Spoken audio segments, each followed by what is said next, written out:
Hi guys, I'm Lori, for those of you who don't know, and my other half, Ryan, is over there rolling away on the corporate wheel while I'm over here chatting with you guys.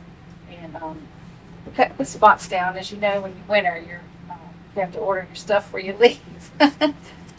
So we're doing all that, getting ready to go. We are still here in Yuma, where we decided to winter this year, and it's been great up until summer decided to come early, as the locals have been telling us.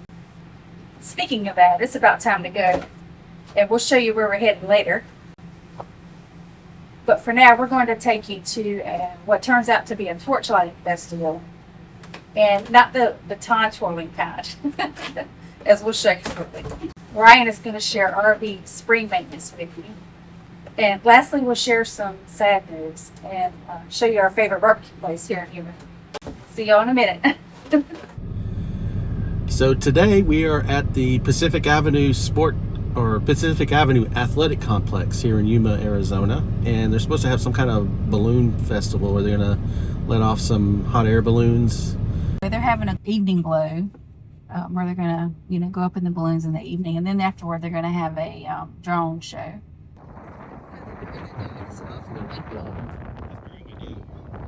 Yeah.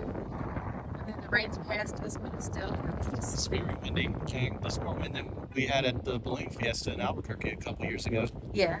So I think, they may cancel it, but we'll go see. Yeah. Got our setup. Yeah.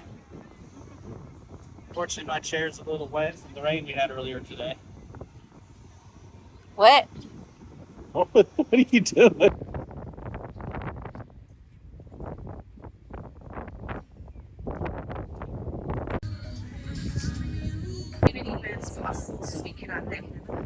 We do want to thank these amazing owners that have traveled near and far and trust us when we say that they get disappointed too when they're not able to fly when they get to certain cities. They were in Bullhead, I believe, a week or so ago, and they didn't any of the days.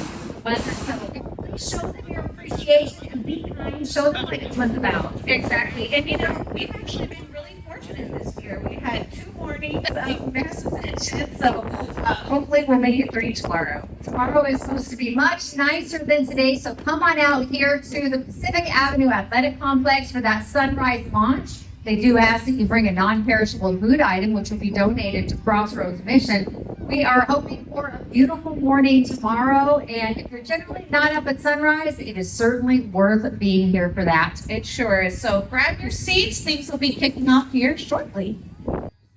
This evening is the Desert Glow. I'm your host, Jennifer Blackwell, and I'm Teresa Straub. We are here this evening. We're going to be doing a candlestick event here in just a little bit where each of the balloonists lights up their basket. We're going to do that to the tune of music, but we want to tell you a little bit about some balloonists that are here in our awesome community. Yes, a lot of these balloonists travel long distances to get here. To the tune of the music. Go ahead, pilots. Fire them up.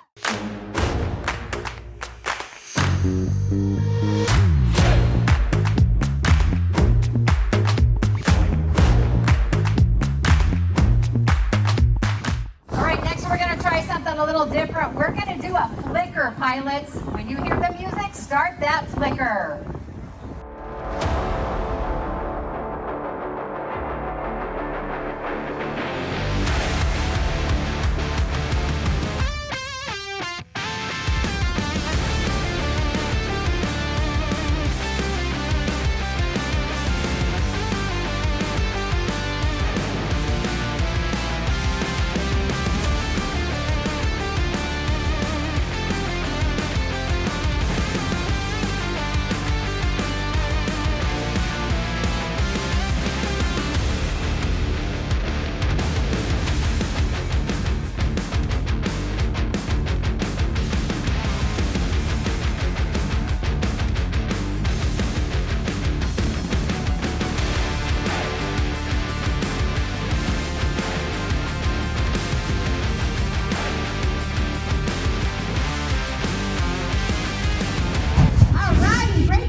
Boop.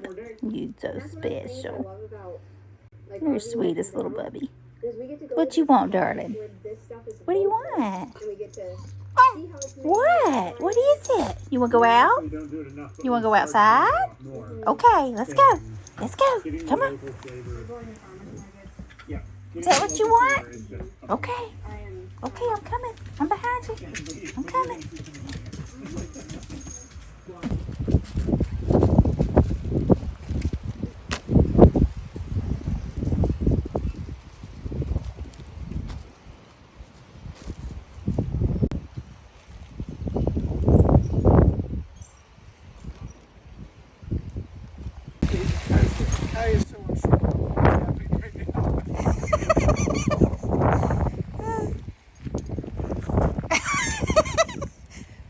Buddy, where's your ball? Where's your ball? Where's your ball? He's like, Mom, this is not cool. Kye, I can find you now. I know where you are. You don't like it. You don't like it, buddy? You don't like it? You want me to get it off? Come here. Come here, Kye. Mama, get it off. It's a Dirty South barbecue house. Really good. Oh my Lord. This is what you have to do when you come eat, guys. Where are we at? Dirty South? Yeah. Nope. Ryan's having My cheeseburger as his always. famous burger. Yep. Brisket. Collard greens. I'm anxious to try these. See if they're good as home. How is it? They're actually pretty good. Cute little shop in here.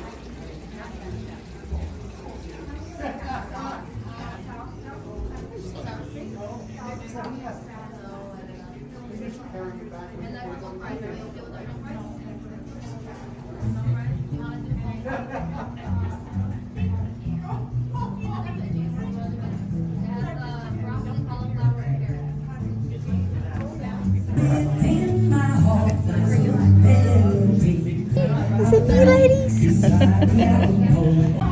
Wow, it goes further back. Wow. I'm in the back corner. Wow.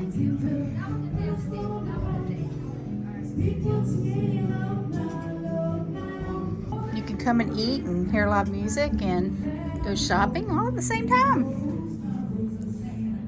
Very cool.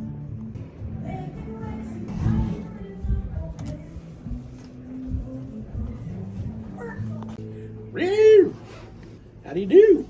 Excuse me. The food was delicious. Very good. It was good. Yeah, this is the best brisket I think I've had. So, of all places in Yuma. It was very good. Yeah. We've been to Texas and had Yeah. barbecue, but this definitely was better to me. I had the brisket, so it was definitely good. Worth a try. Guys should come and try it. Agreed. We are behind on our sticker map on where we've been. We've done a lot of traveling over the fall. I think the last time we did an update was, gosh, June or July last year? June? Anyways, we've actually traveled to several other states since then. So we've been to South Dakota, Idaho, and Utah. We're currently in Arizona, but we've already been here once, so that's why it's already covered. So we'll go ahead and add our stickers now for South Dakota.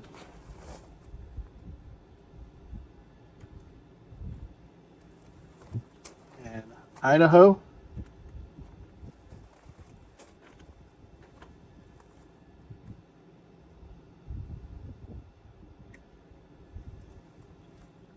And Utah. And Lori wants to do Utah.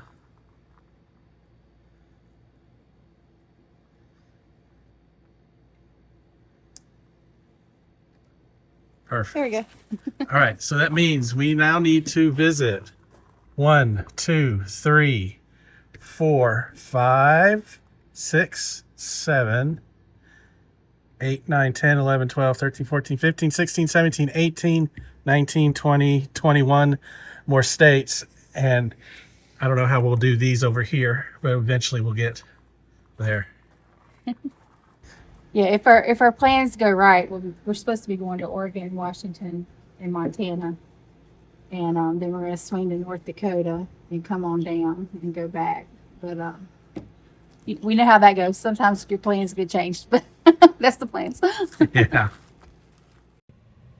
It's so hot outside. This is what it's like in real life.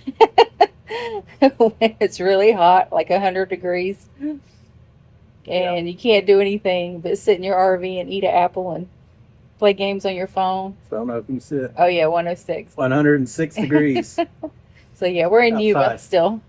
Yeah. Yeah, this is our last full weekend in Yuma. We'll be here this week, and then on Saturday, a week from today, we'll be heading up to I forgot what it's called, but anyways, Herb, California. Herb, California. Yeah. I should remember Wyatt or Emerald Cove. yeah. We're going back to Emerald Cove, and they got 2 pools there, so we're looking forward to getting in those. Hopefully, they're open when we get there. Yeah, I wish we had those right now. Yeah, yeah. Now you hear about the dry heat. You know, there's a difference between humid. Oh, Kye just fell. I don't know if y'all saw that. Not fall, but he slid off the armrest here. Anyways, so having lived in the Southeast pretty much most of my life, and being here in the Southwest, desert Southwest, there is a difference. I'm in the Southeast. And any place that's got humidity, when you walk outside, I mean, it could be 80 degrees and you just start sweating because of the humidity. Here, it doesn't even feel like 80 degrees. It feels like 70 degrees. The humidity makes a huge difference in how this heat feels. I don't know, because when I walk outside today, it feels like 100. Yeah. I mean, hot is hot. There's no arguing with that. But I'm thankful we don't have the humidity to go along with it. Yeah. It'd make it even worse. Yeah. Yeah, but if we had a pool, we'd be in it. So, unfortunately, we're sitting inside today. Sitting inside Cleaning. the air conditioner and it's barely keeping up. Yeah. I'm just cleaning and getting ready for our trip and everything. But Yeah, I'm waiting for the sun to go down just a little bit so that I can go outside and finish getting our suspension, I guess you call it upgraded. And I got to lube the wet bolts and a bunch of other stuff out there I need to do, and I still want to do it while the sun's beating down. Folks, don't try this at home. No, we are not professional RV technicians. I have no training. I just have some experience working on my old pickup truck that I used to have years ago and other cars that I've owned. And fortunately, a lot of those skills can be transferred to doing this kind of work. But anything that I've done, don't take it as a how-to guide on how to do this. It may or may not be the right way.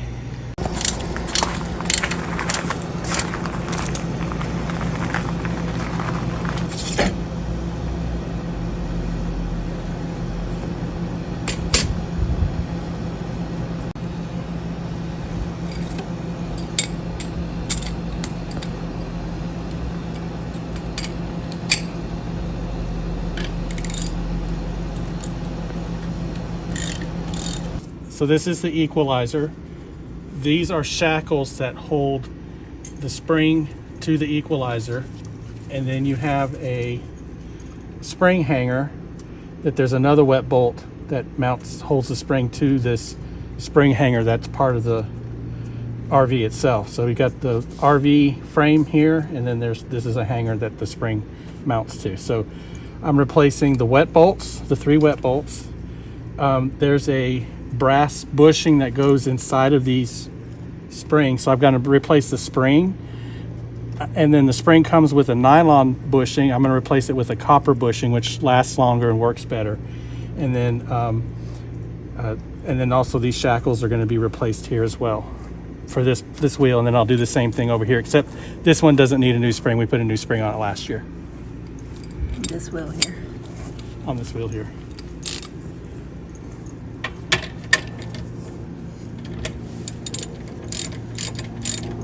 So you have the axle that goes back and forth, and then you have the spring that sits on top of the axle, and then there's 4 bolts that hold a plate down, which holds the spring to the axle, And these bolts are supposed to be, I looked up online, it's supposed to be torqued to fairly high torque rating, like 170 pounds maybe. I have to look it up again, but when I just loosened them up, they were nowhere near that because they were so easy. I hardly even needed to use the breaker bar to do it. So when your bolts are loose, like, or not tightened or torqued down to spec like that, it tends to, the springs can move around and then eventually break. So that may be part of our problem.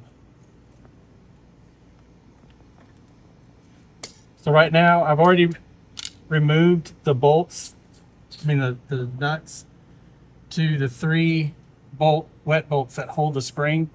I've already removed the 3 nuts that hold the wet bolts, the springer to this hang down mount, and then to the shackle here that connects to the equalizer.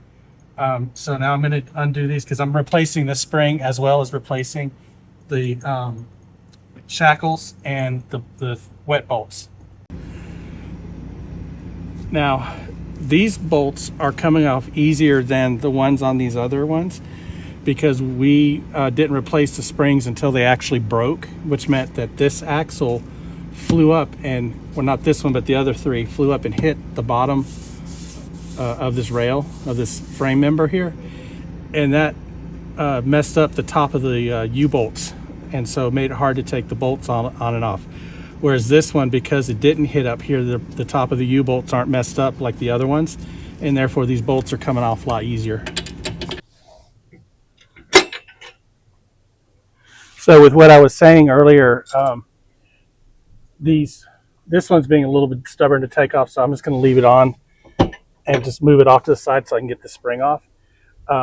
But what I would recommend doing is, if there's any suspicion that your spring is going to break, like we've had all the other 3 break on our rig, so this one's probably going to go soon as well, to go ahead and do it before that actually does break. Because if you were to look at the other wheels, which if we filmed this one tomorrow that we're doing, you'll see that there's, well, kind of similar to here where it's come up and hit, and it messes up your U-bolts.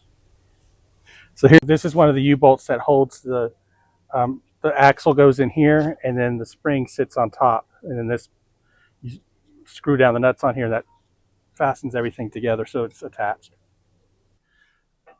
There's the spring. So the spring, if you notice, it's, instead of all the leaves being straight, and I don't know how well you can see this on camera, they're actually kind of crooked here. And so this could help with causing failure because you're not getting an even load spread across each leaf. It's only where the springs are touching. So, and this is a well-used spring. This is the original one that came with the rig. So we've been using this for, what is it, 5 years? No, 4 years now, a little over 4 years. And it's seen a lot of use and abuse. A lot of use and abuse. So can't really complain. This is the new spring. You can see all the leaves are lined up. Now these springs, they do come with nylon bushings. These tend to wear out fairly quickly. So what we're going to do is replace this nylon bushing in here in each of the spring eyes here with one of these copper bushings. These provide better longevity on wear, and they just work better than the nylon. And then of course, these use wet bolts, which means that you're able to, the end of the bolt here has a Zerk fitting that you fit a grease gun onto, and then you can squirt grease into it, and then that squirts. There's a hole in the side that the grease squirts out, so that way it lubes all around in here where the bolts go through the eyelets and through the equalizer.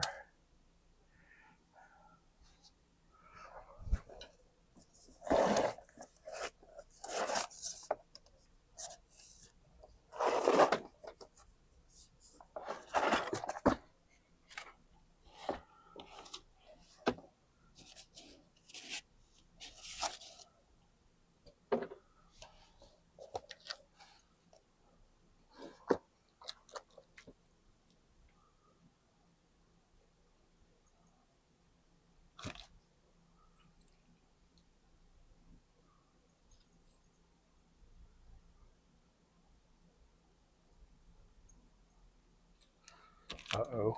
What?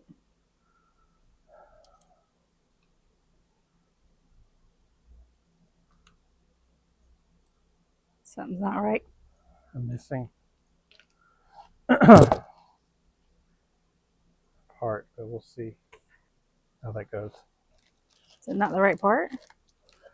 No, these are the right parts, but I'm missing, it looks like I'm missing the bolt that goes through that hanger. They didn't put it in there? I don't know. Or I may have done this wrong, but I've got these to where they're fitting the way they're supposed to. So I may have to use the old wet bolt on this side.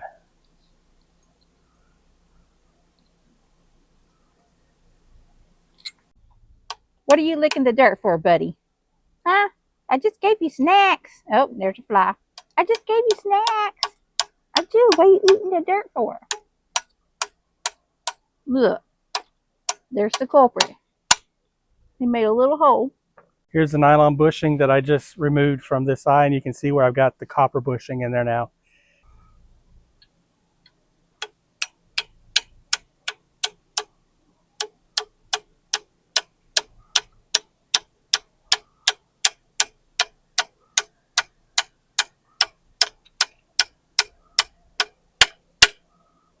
All right.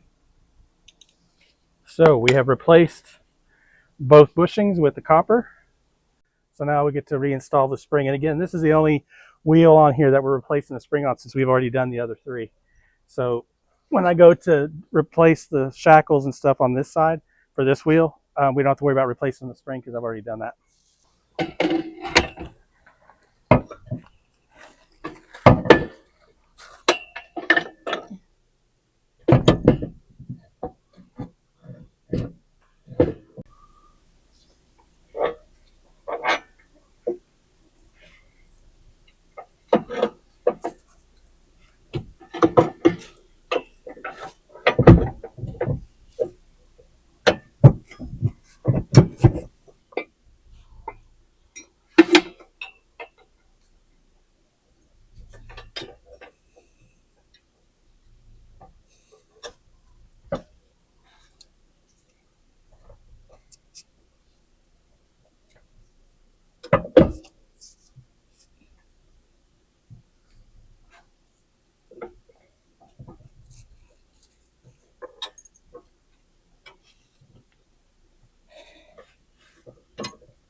I just put the nuts back on the U-bolts, and I made sure that they weren't going to be cross-threaded when I do this.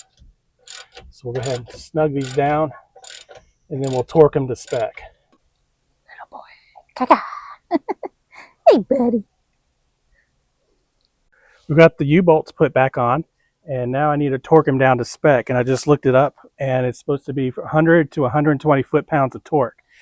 Now, some people, they got torque wrenches, which is they'll have a meter in the wrench that will allow you to see what the torque is, and you can set for points to beep or whatever, or click, depending on what kind of torque wrench you have. I've got this tool here that I picked up from Harbor Freight, and what this does is you can put this at the end of your breaker bar, and then you can go in and you can set your torque. So I need this to be, I'm going to do 110 because it said it was between 100 and 120 foot-pounds of torque. Put this on my torque wrench or my torque gauge. Turn it back on. And now I'll put this here. Oh. So the only disadvantage to having all of this is that with the deep well socket, and this is the only one that I have it in this size in a 1/2-inch drive. I can't get in here to get it, so I'm gonna have to do it by feel. So I know there's gonna be people watching this saying, "Oh no, you're not torquing it correctly. You should get a torque wrench." Yes, you're absolutely right. But these are the tools that I have available to me right now. So we're just doing the best that we can, and I'd much rather have a little bit too much torque on it than not enough, because obviously you don't want things to fall apart. But too much is also not a good thing, because you could stretch the threads on the bolts, and that's not a good thing either. So just to find the happy medium. Now I've got to figure out how to get the eye of this spring to line up with this hole. And after I do that, then get all this to line up so I can get the new, which I have around here somewhere, the new shackle and bolts to go in through this side here. So unfortunately, this part's kind of there might be some folks out there that have more experience who can quickly line it up. For me, I'm a trade tree mechanic and just do the best I can. But if you have any tips for us, we'd love to Yeah. you to put them in the comments for us, definitely.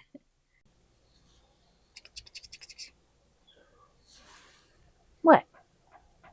More lovins? You want more pets? Okay, okay.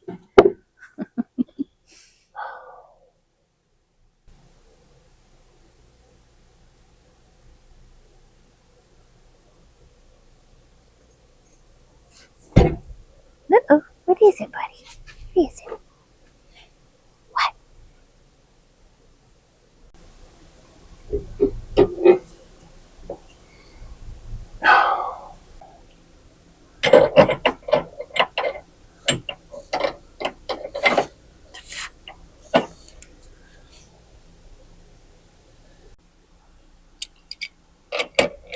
Not like that, but I'll pull the spring.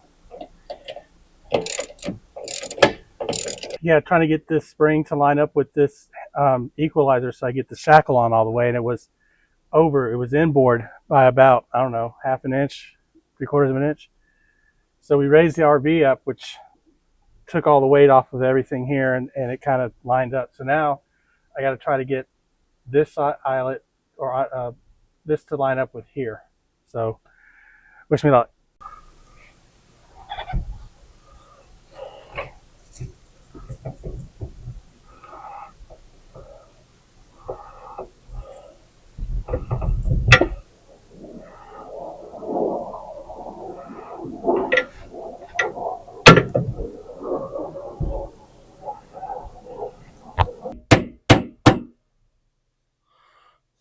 What am I at now? Oh.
You got it all on there?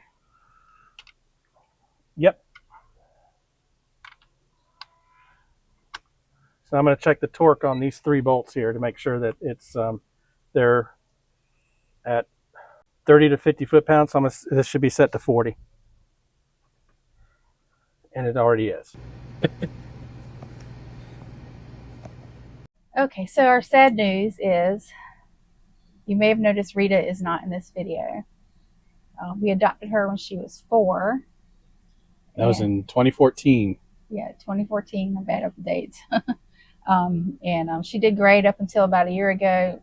She got mega esophagus, which is where the esophagus expands and it creates like a pouch.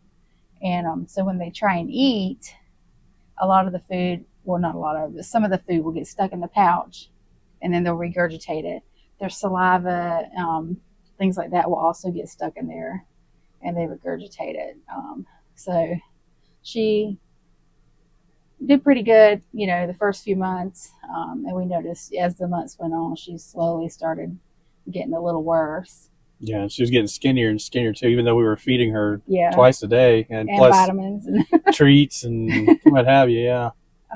Yeah, she was definitely losing muscle mass, which you probably saw in the videos. Yeah. Yeah. You probably noticed in the videos that she was getting skinnier, even though we were feeding her. And that's because she just couldn't work with the food she was eating, I guess. I don't know. Today is currently March 23rd, and in the middle of January, we noticed she was starting to get kind of even going south further and further until I think it was the last week of January. I was working and I noticed she was pacing a bunch and was breathing heavily, panting really heavily. And then when Lori got up, I told her about it, and we decided, okay, it's time to take her to the vet and have her checked out real quick. And she had been to the vet a bunch of times over the previous year. Unfortunately, I had a feeling when we were taking her that this was going to be it, and because she was just, you know, she was going and she was suffering. So we took her to a animal hospital here in Yuma, and they looked at her and they told us what they could do for treatment, but there were no guarantees of her getting any better. And plus, they mentioned that there's a chance that she may have had cancer. And they also said that they thought she was too weak to probably make it through what they were going to do anyway. Yeah, she was really weak. So unfortunately, we had to make the decision to have her put down, and she crossed the Rainbow Bridge that last week of January 2026. Yeah, so that's why she's not in our video this time. We miss our sweet Poochie. She was a great dog. Yeah, she was the sweetest girl. Yeah, she's very sweet. When she crossed the Rainbow Bridge, the veterinary clinic gave us the option to have her cremated, and they had a couple options for her, and we chose to have her cremated. And they also did a nice little paw print and some clay. Yeah. So we have Rita's in here, and then we've got this nice little clay paw print thing that we. So even though Rita's not with us anymore, she's still with us, and we can take her on the road. Yeah. And travel. And you know, I love that vets do this. This is the sweetest thing, because we were going to. Yeah. We had an ornament thing set up to do it, where you put their paw in there and make the little clay print, and we just didn't get around to it. So I was very grateful that they offered this. Yeah, it was very nice. And then she's in a plastic bag, but it has a nice kind of velvet bag that it's in, and then that's inside of this wooden case here that's held closed with screws on the bottom. So yeah, we put her tags in there. We put her tag. Yeah, we put her tag in there and everything. So we got Rita with us, and unfortunately, that's our sad news with Rita. Yeah. But we still have Kye. Yep. Yeah, we still have Kye. So with Kye, we had a little interesting happening over the last, really the last day and a half. So a couple weeks ago, I noticed we were having some noise happen whenever the exhaust brake on the truck would kick on, that when you let your foot off the gas and the exhaust brake was turned on. And come to find out, we had a warped exhaust manifold. So the sound we were hearing was the exhaust leaking out of the manifold. So had the manifold replaced and the gaskets and everything replaced. Unfortunately, they either neglected to put one in, or the one that they put in was damaged. It's an O-ring that goes to the coolant hoses that go into the EGR cooler, and so we had a coolant leak, and it went down onto the inside of the passenger side front tire. Lori had Kye out yesterday using the restroom, and unfortunately he, I guess, smelled the sweet smell of the coolant and went over and licked the tire a few times. So out of an abundance of caution, and after losing Rita earlier this year, we took him to the vet, and they did an emergency triage on him, and we've had to leave him there overnight last night and tonight while they keep an eye on him to make sure that coolant that he may have ingested doesn't do any damage to his kidneys, because that's why it's so dangerous to animals, is it destroys their kidneys. So he's out of the veterinary clinic. We visited him this afternoon. He's doing good. He was eating a little, and he was a little whiny. Of course, he wanted to come home, and he wanted the I don't know what the collar, the cone of cone shame. of shame. Yeah, the e-collar or whatever they call it. Yeah. Yeah, he wanted that off, but he kept wanting to get out, so they had to, drug him a little to keep him a little more calm. But well, one of the things they do to treat ingestion of a coolant is they basically make them drunk. They actually through an IV drip put a very watered down solution of Everclear, I think they said, and evidently that alcohol interacts with the coolant and keeps it from being processed by the kidneys, which protects the kidneys from damage. So he was on a drip of watered down Everclear. I don't know. He may have been having a better time than we are. Yeah, I hope he doesn't have a hangover. Well, it's watered down, so he's definitely getting plenty of fluids. But he was kind of like stumbling a little. It's like he was feeling pretty good. But yeah, you could tell he wanted to come home and was missing us. Yeah, well, we'll both pick him up tomorrow. So.